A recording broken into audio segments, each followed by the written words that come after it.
I'm about to put out a video on influencers. I think we need more regulation in this space. I'm slightly alarmed that a few content creators are putting qualified financial advisor in their bio, but they've never seen a client. I wouldn't want to be operated on by somebody who sat an exam in brain surgery. Right? I'd want somebody who'd done it a few times. How do you find balance still running a firm and being this content creator that everyone loves so dearly and having 2 books out as well? It was a lot of evenings and weekends. My wife, Jo, she came to me and said, look, the kids need you more in the evening. I'm like, yeah, you're right. So for 2 or 3 years, I got up at 5 in the morning and I wrote between 5 and 6:30. I was entirely happy, building a great business, loving dealing with clients, but I had a sort of nagging feeling that I wanted to make a bit more of a dent in the universe. I read a book called Crush It by Gary Vaynerchuk, who remains one of my online heroes. And the premise of that book is simply that whatever your message is, there's now no gatekeepers. With YouTube, whatever your message is, you can get it out there. And if you're any good, people will listen. I was self-employed, I was earning pretty well. And in October 2006, I said to them, I think I'm quite all right as I am. I don't think I will buy into the company. Then the 2 guys sat me down between Christmas and New Year 2006 and said, look, you really messed our plans up, man. What's it gonna take to change your mind? And I was like, oh, this is an interesting position to be in. I'm now in a position of negotiating power. There's a philosophy behind meaningful money. Money should serve life and not the other way around. What does that mean in practice? Money makes a great servant, but a lousy master. If money is in charge, if it's your reason for getting up in the morning, you're not going to be happy.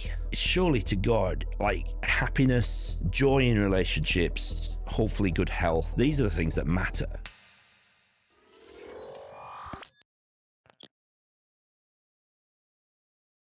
Welcome back to the Zomi WealthCast, where we speak to people shaping the future of money and financial planning. Money touches every element of our lives, and it's something we don't necessarily always feel confident about. Today, my guest has made his life to make a change. Pete Matthew, the founder of Meaningful Money, is one of the most trusted UK financial education platforms. He is a chartered financial planner and the managing director of Jackson's Wealth Management. Through Meaningful Money, he's built a platform through one simple idea. Money should serve life and not the other way around.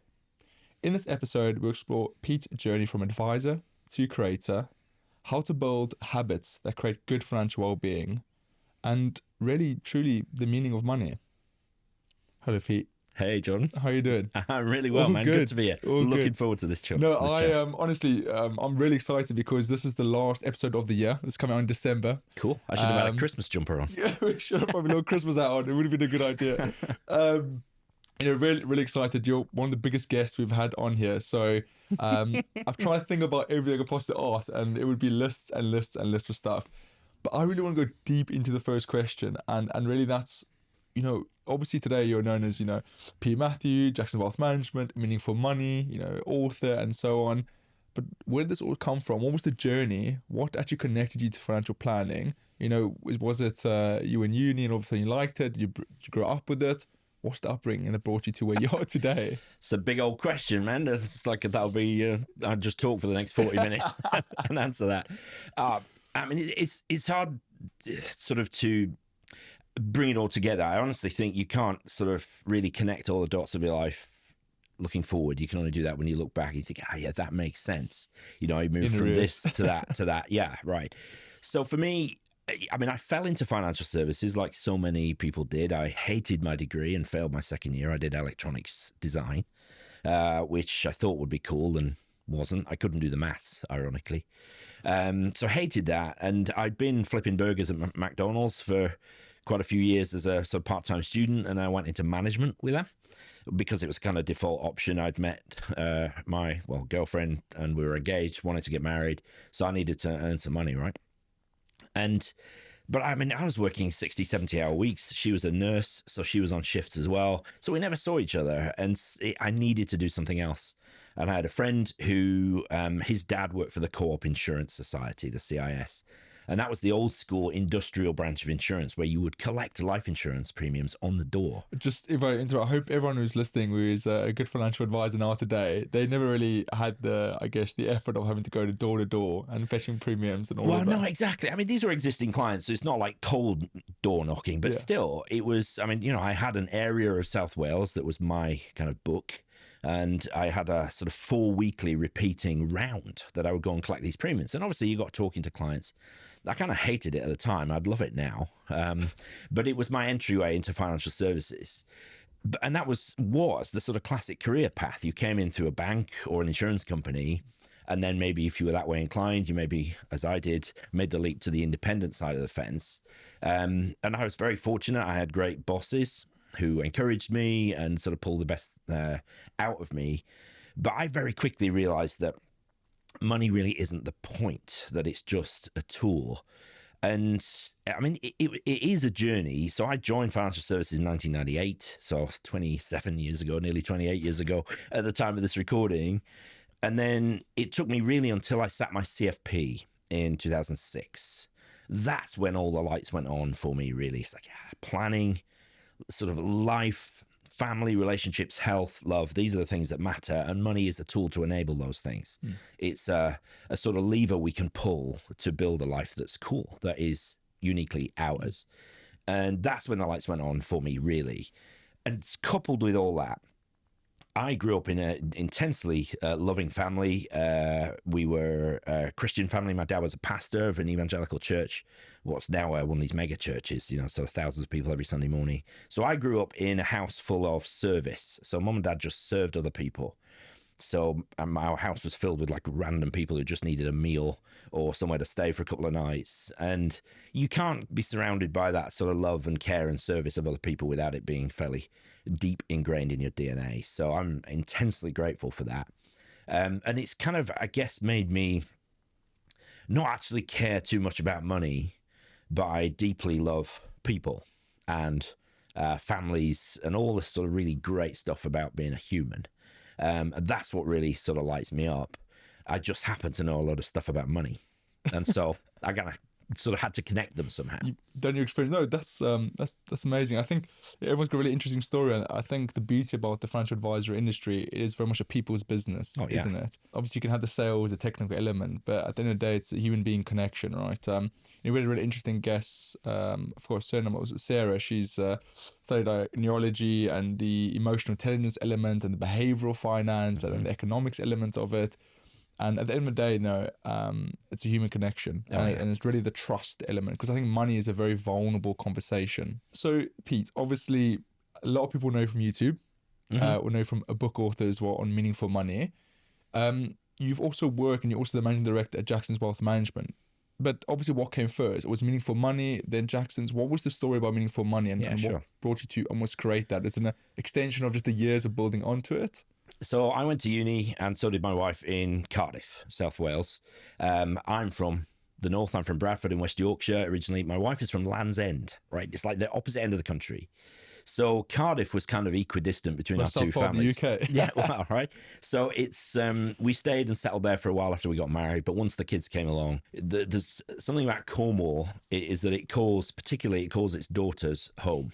So I was under intense pressure from my wife to move down to West Cornwall, which, I mean, it's the end of the country, right? And I'm a city boy. So I was raised in Bradford, lived in Leicester, went to uni in Cardiff, always lived in cities.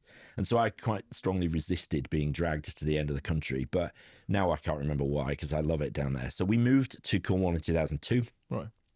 I was an IFA by then and was fortunate to get a job with a firm of solicitors who had a financial planning arm.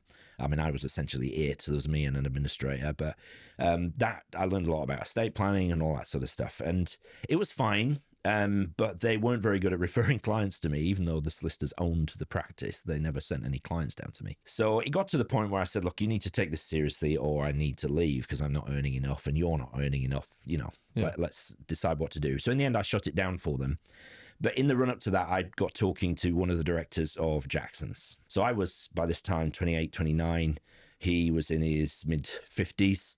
And they invited me to join originally as a self-employed advisor, but always really with the intention that they would ask me to join the company and buy some shares. So I joined self-employed in 2005, bought into the company, mortgaged to the hilt to do it in 2007. That's the best financial decision I've ever made. A bit of a bet, or did you calculate the risk? It was. It's actually the only time I've ever been good at negotiating anything, because I was self-employed. I was earning pretty well. And in October 2006, I said to them, I think I'm quite all right as I am. So I don't think I will buy into the company. And then the two guys sat me down between Christmas and New Year 2006 and said, look, you really messed our plans up, man. You are our exit strategy. Succession plan. And what they said was, what's it going to take to change your mind? And I was like, oh, this is an interesting position to be in. I'm now in a position of negotiating power.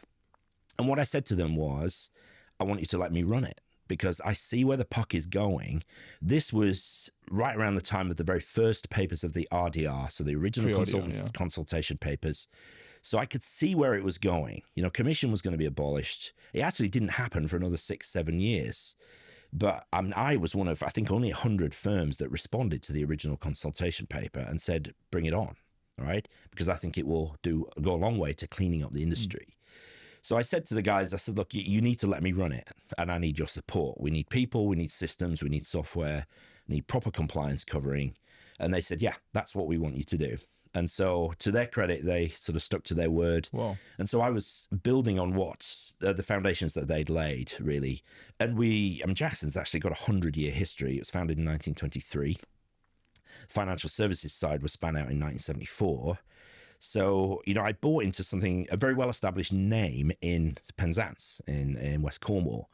And so I landed on my feet, man. I didn't have to start anything from scratch. I was able to build on what they had on legacy, laid. Really, yeah. Yeah, and then take it on and really turn it into a proper business. So that was 2007. And really, it was sort of late 2009. Three things came together. You know, I was entirely happy, building a great business, loving dealing with clients. But I had a sort of nagging feeling that I wanted to do a bit more, make a bit more of a dent in the universe. And at the same time, in various spheres of my life, people told me I was good at explaining things. So I was at this point a governor in my daughter's primary school. I was a lay preacher at church. And just around the dining table, people would say, God, you know, you're really good at explaining things. So that kind of goes in. And then finally, I read a book called Crush It by Gary Vaynerchuk, who remains one of my online heroes. And the premise of that book is simply that, look, whatever your message is, there's now no gatekeepers. There's no director at the BBC telling you that you're too fat or your accent's not right or you're not pretty enough or whatever. Well, if you look at the recent news articles of the BBC anyway. Well, exactly. Not sure the gatekeepers have been working there. But the point is, you know, the platforms are there now, obviously, with YouTube and all the content platforms. Whatever your message is, you can get it out there. And if you're any good, people will listen or watch or read. And so I literally just thought I'd have a go. So I bought a very small flip video camera, 720 point high definition. So not actually high definition. It was worse than 1080. And I set it up on Battery Rocks in Penzance, which is looking out to sea. And I just spoke to it and said, look, I'm going to explain how money works. Can you remember what your first video was? Oh, yeah, it's still on YouTube. You have to look for it. Yeah, right? I'm going to scroll down.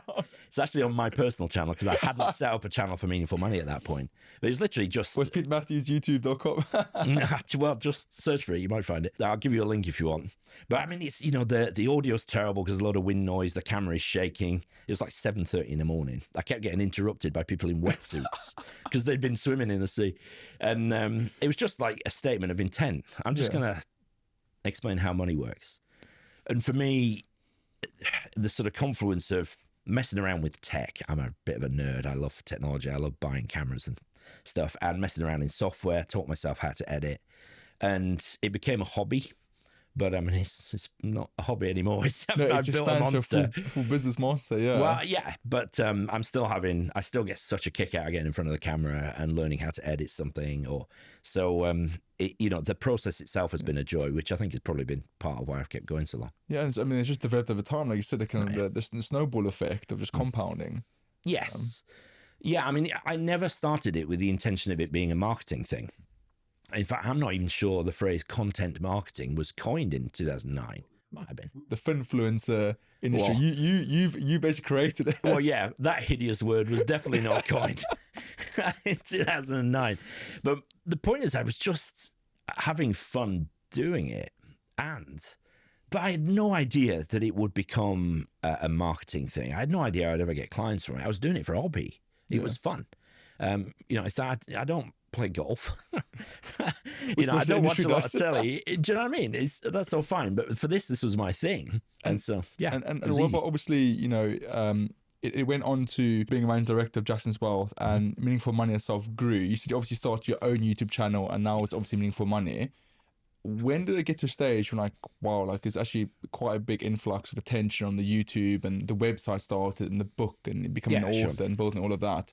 Where'd that come into place? So, I mean, my first video went up in April 2010.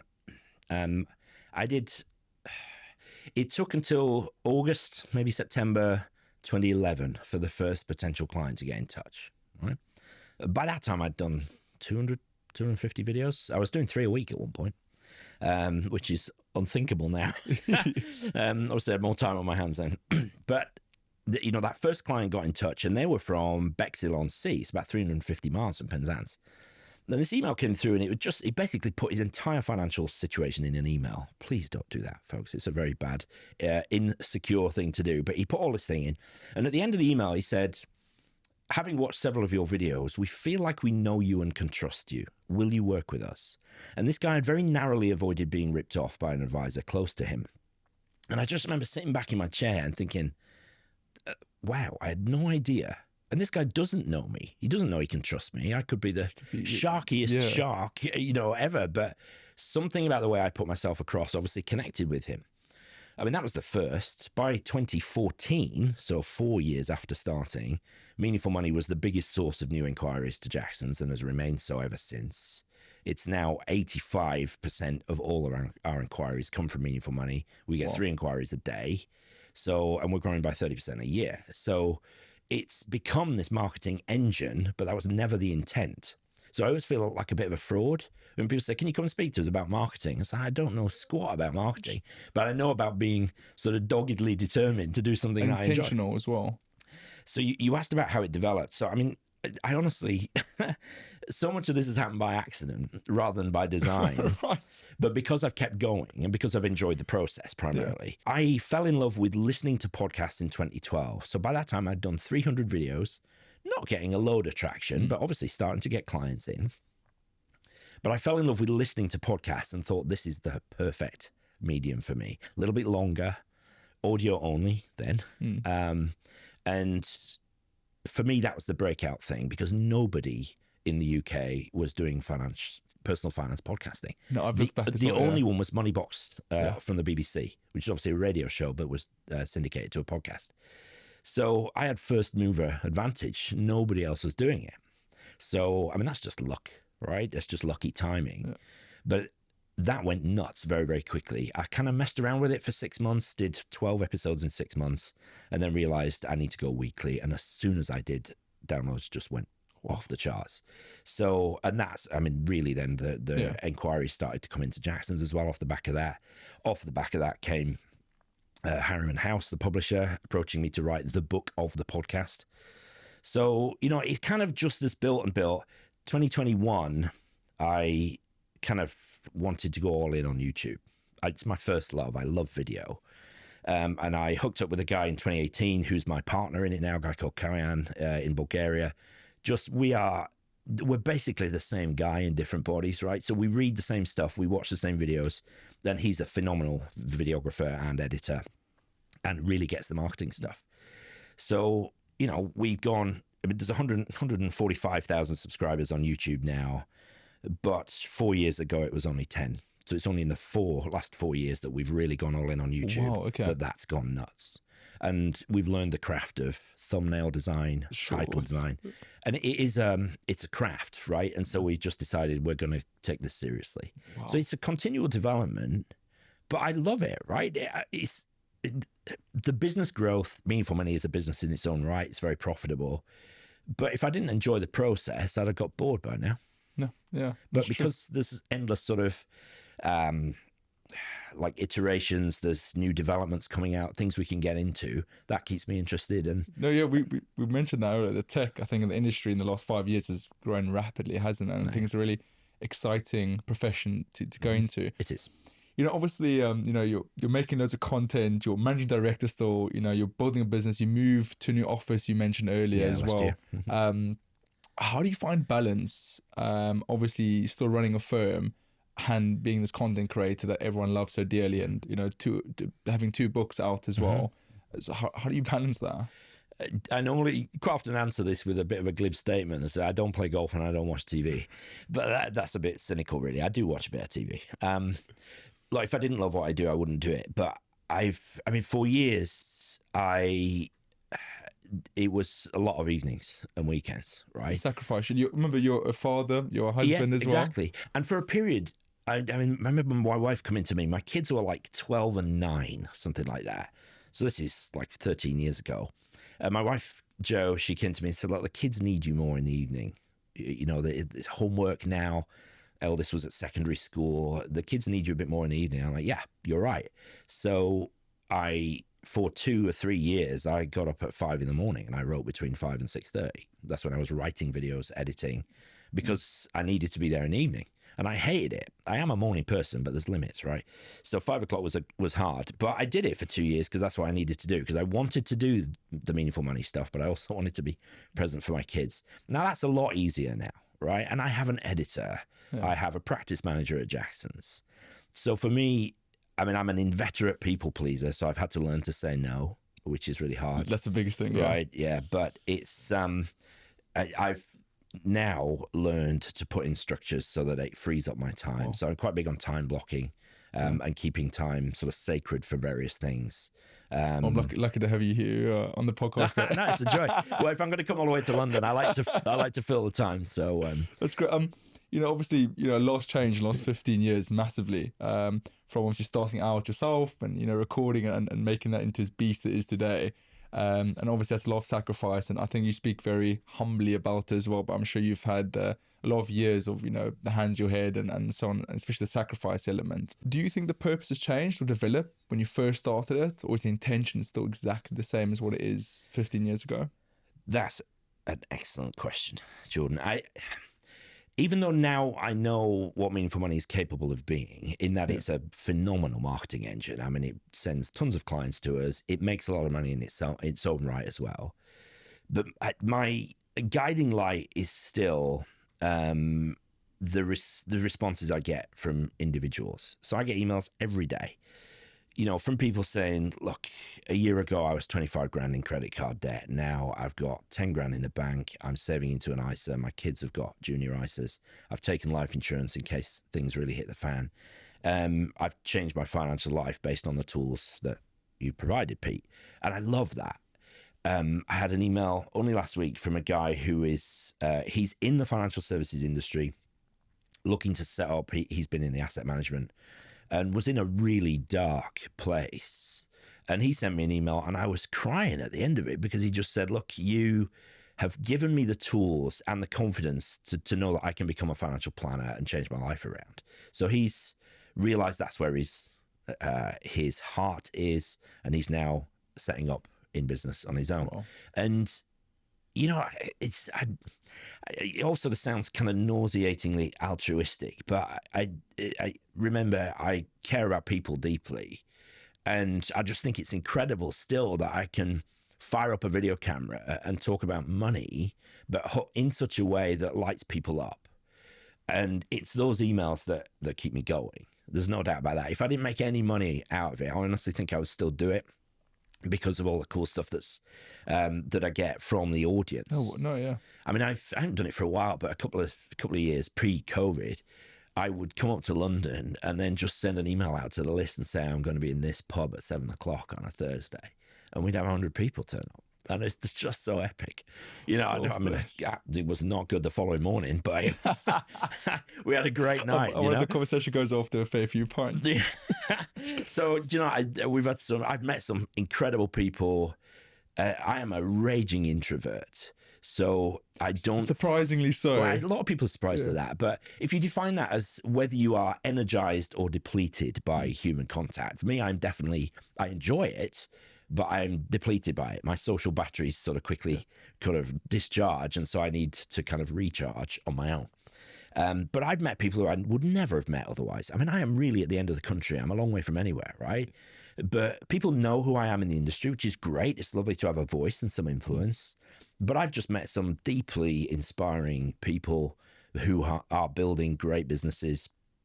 And, I love that. I never would have met them otherwise. So for me, that's a very cool kind of side benefit of messing around with video cameras. Yeah. I think it speaks a lot about obviously your upbringing with the mum and dad back in the days, and obviously that the religious upbringing and the love for people, right? And it's quite obvious that obviously, you get satisfaction from seeing people succeed and create solutions around certain scenarios. And money is such a sensitive conversation. And unfortunately, money also affects every element of life, from stress to performance to whatever it can be. It's always in it. Relationships especially. Obviously, there's a philosophy behind meaningful money. And I said the introduction about, it was about money should serve a life and not the other way around. If you don't mind, what does that mean in practice? Yeah, good question. Money makes a great servant, but a lousy master. So if money is in charge, if it's your reason for getting up in the morning, then you're not going to be happy, right? We are alive for an infinitesimally small amount of time in the grand scheme of the universe. And so, as I've turned 50, got a little bit more sort of existential in my thinking, recently lost my mum, which is the first really close person that I've lost. And so it gets you thinking, right? I just think surely to God, like happiness, joy in relationships, hopefully good health, these are the things that matter in a vast cosmos in which we are insignificant in the grand scheme of things. So whatever your sort of belief system, I think really making the most of today is really important. No. And if money is what we are aiming at and for, I just don't think that's a life really well lived. But money is an incredible enabler of a good life. And good is defined by the individual, right? So good could be, having a super yacht and cruising around the Med in that or whatever. That's all cool. It could be, living very frugally, but giving a lot of time to causes that you care about, or your church or synagogue or mosque or whatever, or local community. So I just think it's incredible, particularly here in the West. We are deeply privileged that we have life options and that we can, at least to some extent, design our own life. I wasn't born in, like Ethiopia or whatever, famine. I wasn't born under an oppressive regime. So I get to design a life that is uniquely mine and that I love. Money will help me do that. And yet we teach kids how to calculate the area of a circle, but not how to manage a budget. We don't teach kids about, credit card debt and the dangers of it. That it's so easy on Instagram to buy something and do it on Klarna, or one of these shops, sort of buy now, pay later. Private credit world, yeah. Yeah, exactly. But it's a gateway drug to bad financial habits, which can leave you imprisoned. I just think, oh my God, if we can just get decent information out as early as possible, and that's starting to happen, we can build lives that are really cool without the pressure of money. No, you hit on a pretty important conversational point, and I think one thing as well, about the whole let money serve life, not the other way around. But also, I've been told many times, but some of my mentors I look up to, is that if you do what you love, you'll never work a day in your life, and the money will come. Obviously, you have to make sacrifice and efforts, right, in the scheme of things. But money shouldn't be the pivotal end goal, because it's such a big variable. Because the things, money comes in quantities, right? So it's always a next, it's always a next, it's always a next. It's never always fixed. Where social life, happiness, yes, also there's variables and emotional element of it, but you can kind of fix that to friendship groups and close circles and family. They're always there. It's never not there the next day. Well, in a variant of Yeah, things, yeah. but it's always fixed. You speak about private credit world, and you speak about, obviously in today's age, everything is instant gratification, instant satisfaction. You get different generation, the millennials, Gen Z, and so on. But what key really principles you're getting on there? Key principles underpins genuine good financial well-being, because the idea of financial well-being, and in workplaces and in life, we have all these things around us. We take in the klarnas, the debt, the load, the mortgages, and so on. But what is it that we can use in our day-to-day life to kind of avoid all of that? Yeah, I mean, financial well-being is a big topic, man, and I'm perhaps less qualified to speak on that than like my friend Chris Budd, for example, who's written books on this. But the problem is that money is one of the kind of pillars of life. There's no doubt about that. We can't exist in a modern economy without having money in some form, and if we don't have it, it clearly impacts our well-being. But it's a bit of a pendulum. That it can affect our well-being if we don't have it, and sometimes if we have it. I mean, I deal with clients all the time who are pretty messed up. Even though they've got all the money they need, they can't sort of cope with it. They can't think about it intelligently. It's rooted in their emotional response to things. And so, it's a deeply emotive subject. There's no doubt about that.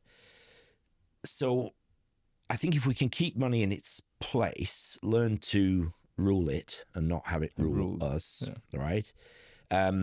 Which comes down to basically a handful of core skills, but repeated year in, year out, week in, week out.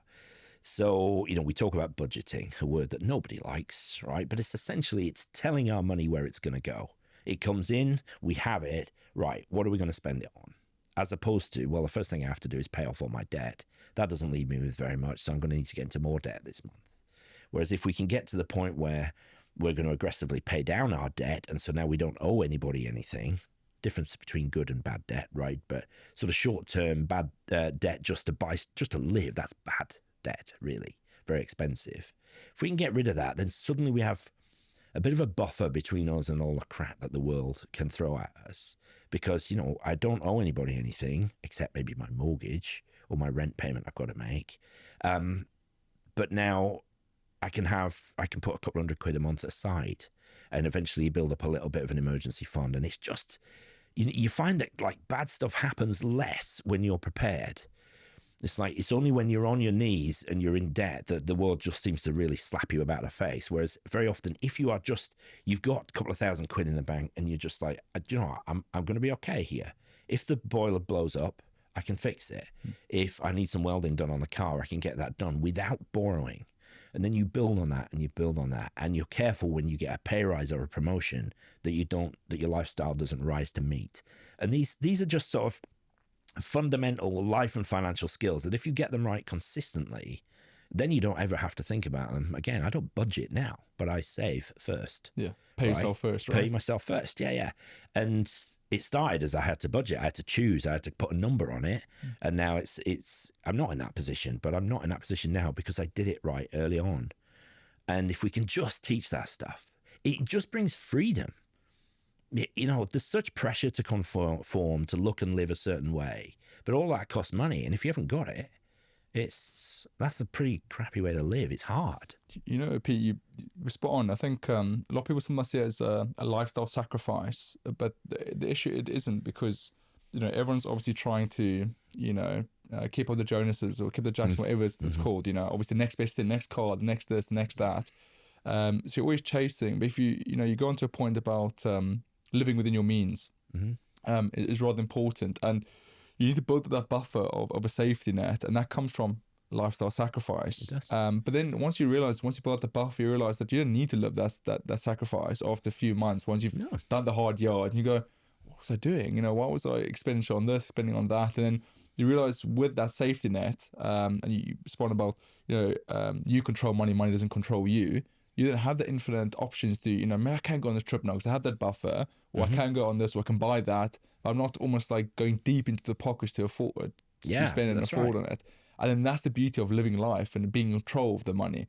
But I think a lot of people are conscious of it as well. But sometimes afraid to actually just really think deeply about it and go, right, let me sit down, let me look at my numbers, and let me actually look at the budget, let me look at this. Because I think a lot of people are very aware of it, but very little actually have the confidence or urge to go and do it. Well, that's right. But nothing gets fixed by ignoring it, right? And it's easy to say. I know it's difficult to do sometimes, but man, the dividends that you reap for just a few months of deliberate, intentional financial control, and actually by doing that cements those habits and really locks them in, so that then you don't have to think about it so much because it becomes part of who you are.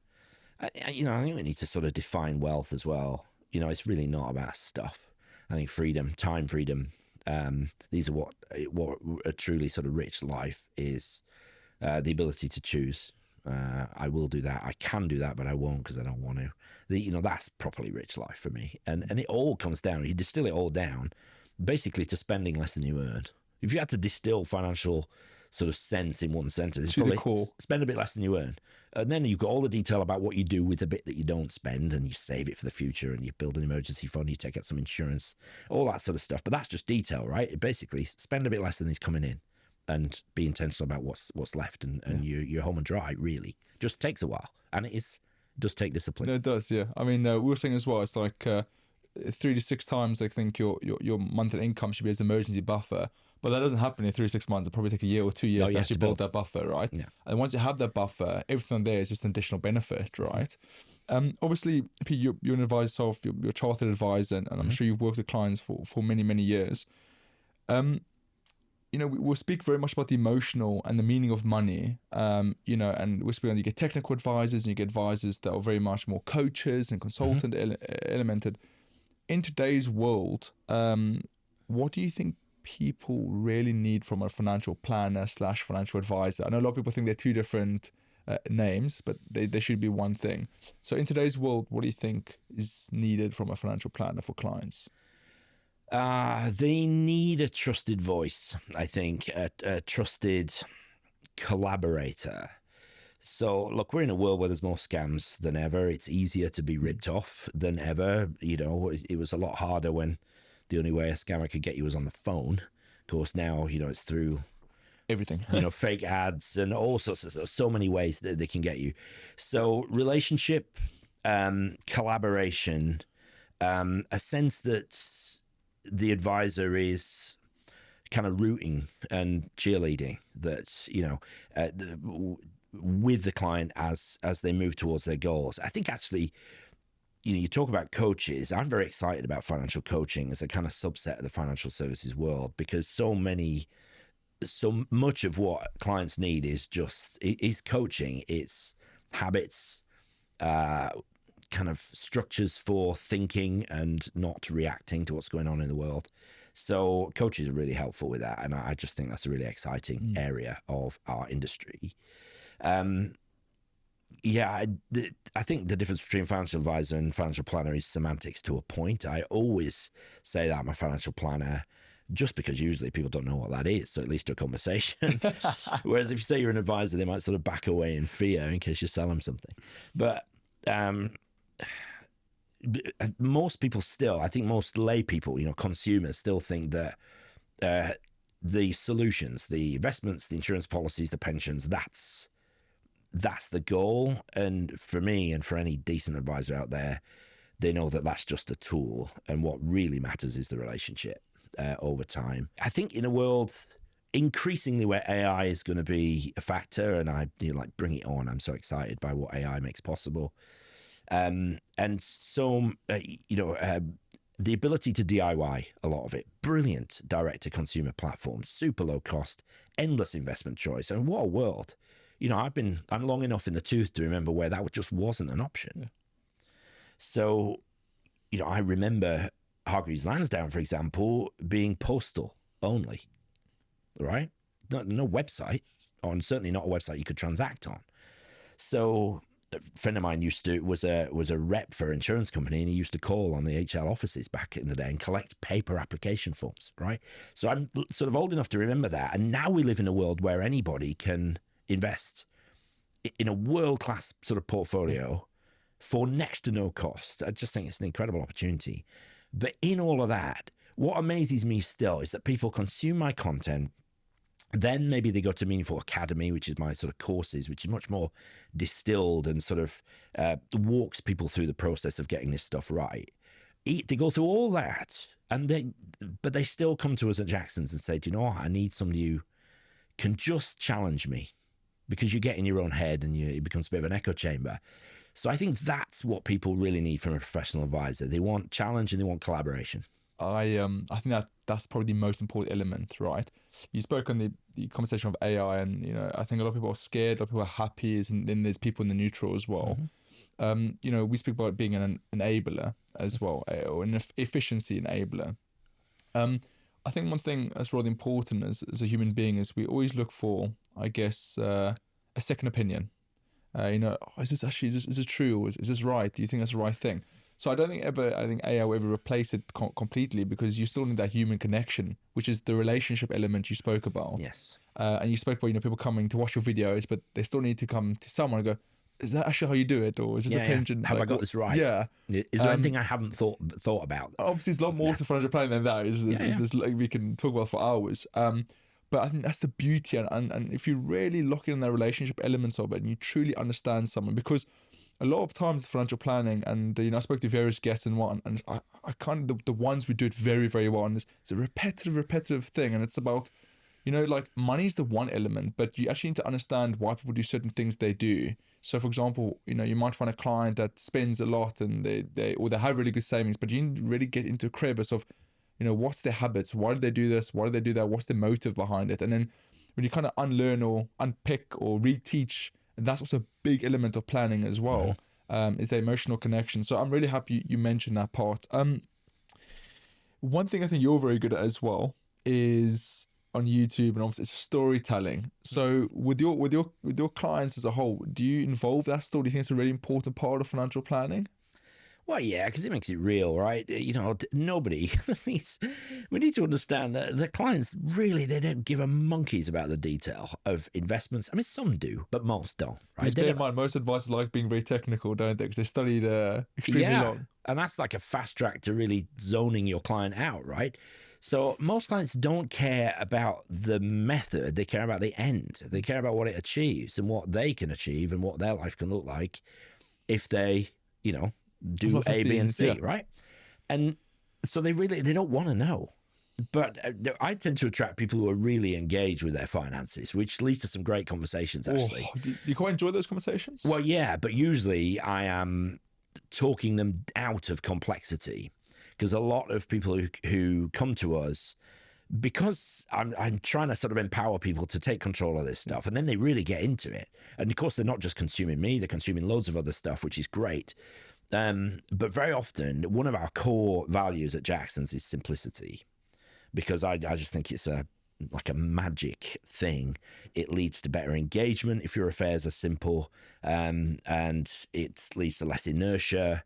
Very often it leads to reduced costs and stuff. So people are like, hey, I've got this portfolio and it's got 75 lines on it. I'm like, okay, I'm going to take it out too, right? Because it's just, you'll save money and you'll stress about it less. I had one client that come to me and says he spends 2 hours every morning updating his spreadsheets every morning. He's a guy retired. No, he loves it, but she can't stand it because she wants to go out and do stuff with him. And he was just like, I said, look, you got to simplify. And anyway, so, I think helping people do that sort of stuff, that's what I get most excited about. It's fascinating, though, how people perceive this stuff. I think, I'd like to really understand... in today's world, especially, we touched on influencers and, everyone on social media. And you said, a lot of clients challenge you because they absorb information from Instagram, social media, TikTok, or news outlets or press and so on. You were truly one of the first successful stories, if you think about 15 years ago. And a lot of people still reflect back on Pete Matthew and how you started all, and then people are built on top of that. But obviously with all this new crowd in the space, how do you still find your voice online and your authenticity in what you post on YouTube? Because there is a lot of, we spoke about earlier, a lot of other names out there, we won't mention them, they do similar stuff, but how do you still keep the authenticity of where you were 15, 18 years ago? It's a good question now because I battled with this a little bit. I see people, for instance, two that particularly stand out to me. One is a guy called Damien Jordan. His YouTube channel is called Damien Talks Money. He is far and away my favorite finance YouTuber. I think he's an absolute genius. And I watch his stuff and I think, how can I emulate that? James Shack is another one, another advisor. Spoken to James a few times. He's brilliant at what he does. And these guys are way ahead of me in terms of subscriber numbers and all that sort of stuff, despite starting years after me. Not bitter about that at all. but they're there because they're really, really good at what they do. And so I look at it and think, right, okay, could I do that? And then I just sort of take a step back and think, the thing is, I'm not them, right? And if I tried to be them, it would be inauthentic. Despite the fact that people are, I suppose, potentially easily duped, I do think if I started trying to be Damien Jordan or James Shack, my audience would just like laugh at me and they just like, I get a lot of pushback. So I think you've got to be sort of uniquely and authentically you. But sometimes I have to remind myself of that because I see what they're achieving. I think, I'd quite like a slice of that. But it'll come if I stay being me.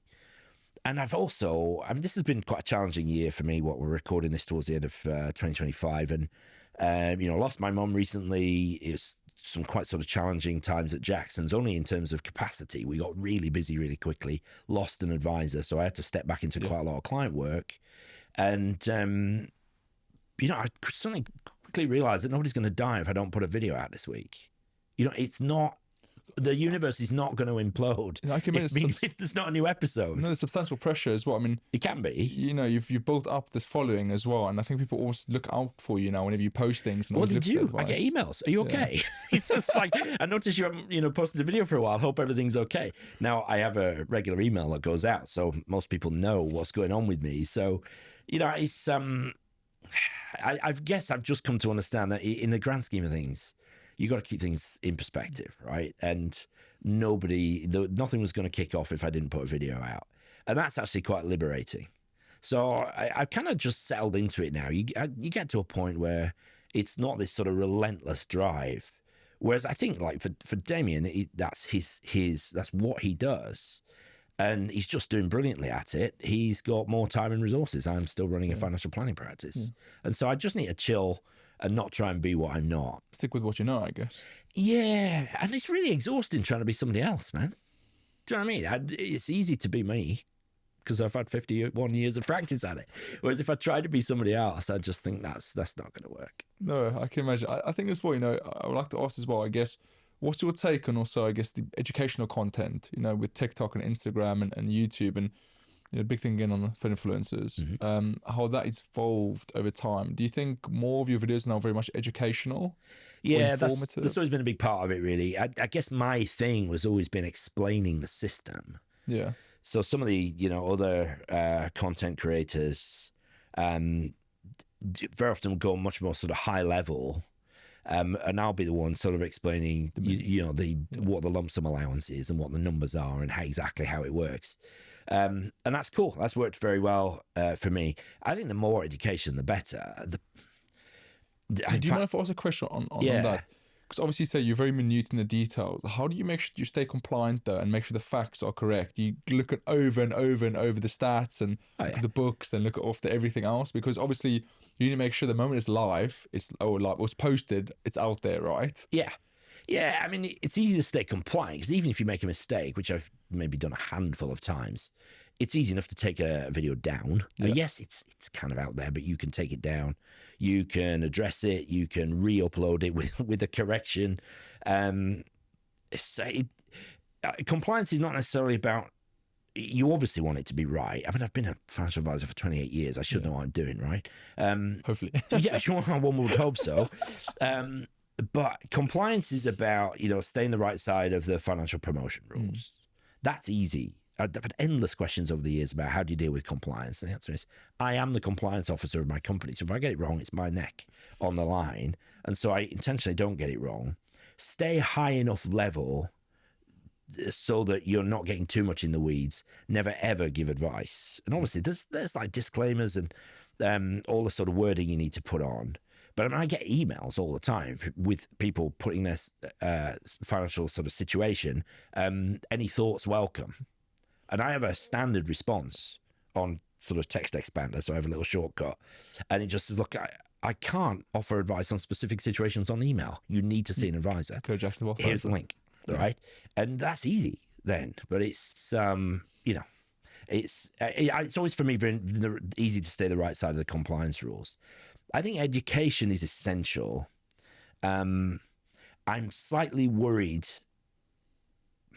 We need more regulation of it. So I'm about to put out a video on influencers. I think we need more regulation in this space. So I'm pleased that the regulator is looking at it. My issue is, my particular actual soapbox at the minute is content creators getting the qualifications. So that I'm all up for, and I think that's good, right? Have they implemented that, or is that, there's a difference between getting qualifications and actually being an advisor. Yeah. So I'm slightly alarmed that a few content creators are putting qualified financial advisor in their bio, but they've never seen a client. They've got the exams, right? But anybody who's sat the exams and has actually dealt with a client knows that the exams is probably less than 10% of what it means to be an advisor. You obviously need to have the technical knowledge, and I'm glad that some of the content creators and so-called finfluencers are skilling up in that regard. But I'm just concerned about misleading because I think authority is earned. So the fact that I'm a 28-year veteran advisor gives me a certain clout, right? And credibility. Yeah, which I think that's a much better word. Clout is a northern word. Credibility. You changed, mate. You're influencer, you're not. Yeah.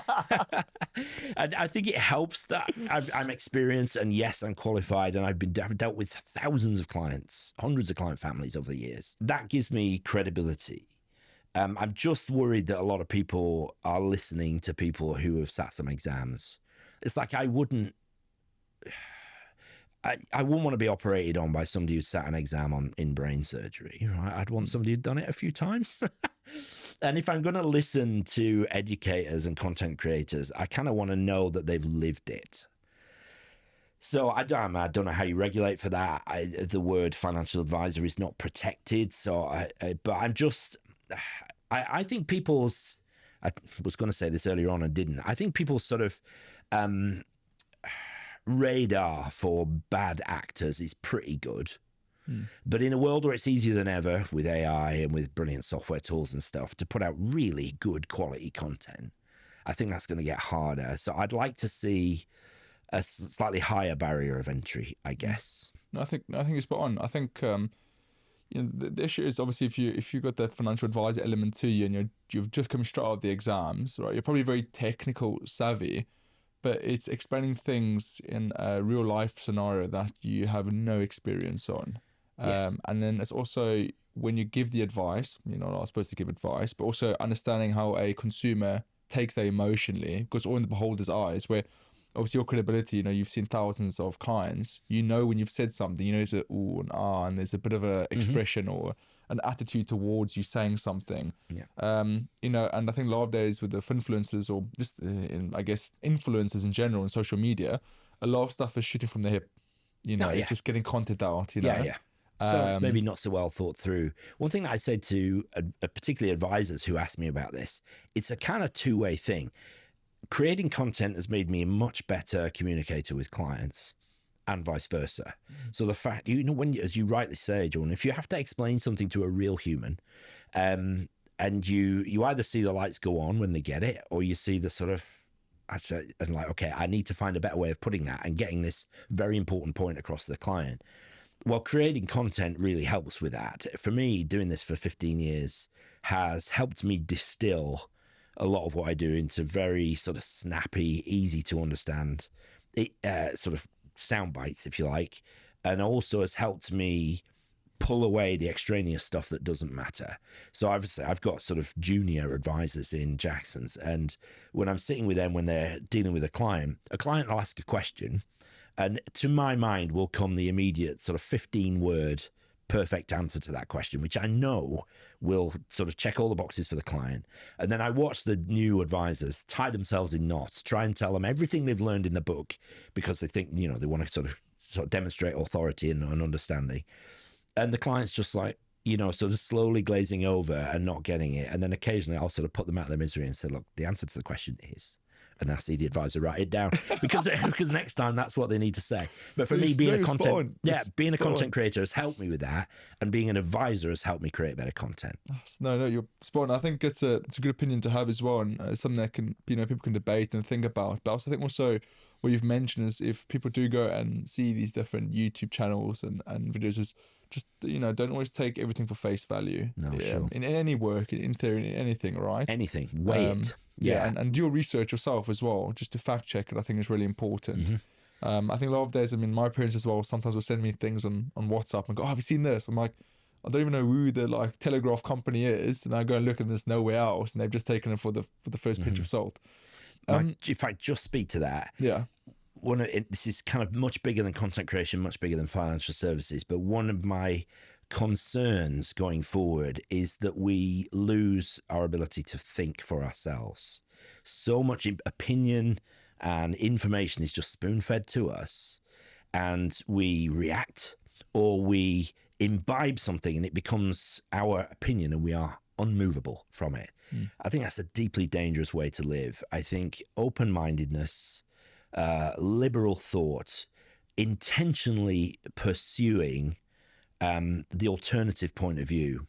I had dinner with a friend of mine last night, and he said to me, I listened to podcasts, I won't mention the name, but a very high-profile right-wing individual. Now, this mate of mine is as liberal as they come, right? But he said, I listened because I wanted to understand why that person holds those views. I still fundamentally disagree with those views. But he at least is trying to understand why those views are held. And I think whatever we're consuming online, we must question it. Right? There's always motive. We must question it, and we must learn to think intelligently. We must read. Please, folks, read. And read widely and learn how to think for yourself. I think strategic thinking is the thing we should be teaching in schools. Spot on. Bit of a soapbox No, there. no, you're spot on. I completely agree. And obviously, I know we're really coming to the end of it, and I've created a list of closing thoughts, but I obviously can't ask everything. And I've got two really valid points that I'd like to ask you. So one of them is obviously you're, I wouldn't say veteran, you're a veteran in the industry. I am a veteran. My hair is grey. People start calling me a veteran.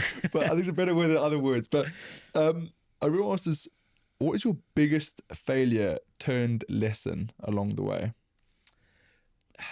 Yeah, I've been pretty lucky, man. I've not made any monumental screw-ups, but the one that comes to mind was I had a guest on the podcast. This is years ago, right? And this was early on. And so, I get like 3 approaches a day now for guests to come on the podcast. 99% of them I say no to. But in the early days, I was like, yeah, cool. And this guy was actually quite a big hitter. So I thought it'd be quite good to have him on the podcast. Well, I had so much pushback from the audience because, the key line that stood out for me, bear in mind my audience is people just trying to improve their financial situation, learn how to do it for themselves. This guy came on and was talking about the dangers of debt, all fine, but actually the benefit of leverage in the right sort of environment. But what his line was, look, I bought my Ferrari, but I leased my Porsche Cayenne.